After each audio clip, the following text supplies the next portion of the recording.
ஐயா வீட்டில் வர குழம்பு காலைச்சா சரி இன்றைக்கி தக்காளி பஜ்ஜி செஞ்சிட வேண்டியது தான். வீட்டில் வேறு யாருமே இல்லை. வெங்காயம் ஒழிச்சிட்டேன் செஞ்சிட வேண்டியது தான். டக்குன்னு செஞ்சுட்டேன். எங்கள் அப்பாவுக்கு தெரியாமல் பாட்டுக்கு தெரியாமா எங்கள் நான் வேறு கொல்லியில் இருக்கிறான். டக்குன்னு செஞ்சிட வேண்டியது தான். ஏறா வெங்காயம் ஏறா கொளுத்துறா. அங்கே போன வேறு ஒரு பக்கம் டாச்சராகுது.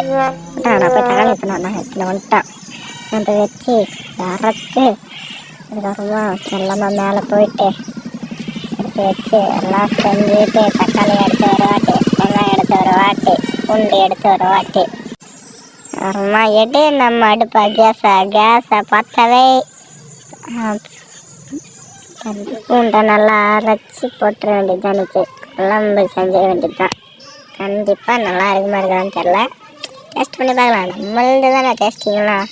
நம்மளே செஞ்சு நம்மளே சாப்பிட்ற வேண்டியது தான். அவ்வளோதான். எங்கள் அண்ணன் கேட்ப கஞ்சி பீஸ்னாடி அவன். எங்கள் அண்ணன் அவனுங்களாம் கொடுக்குற மாதிரி இல்லை. நானே வசன வண்டியாக சாப்பிட்ற வேண்டியது தான்.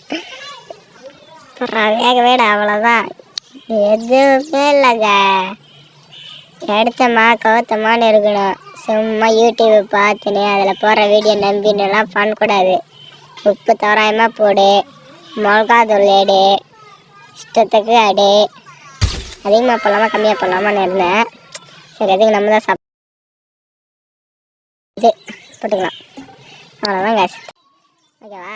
டன்.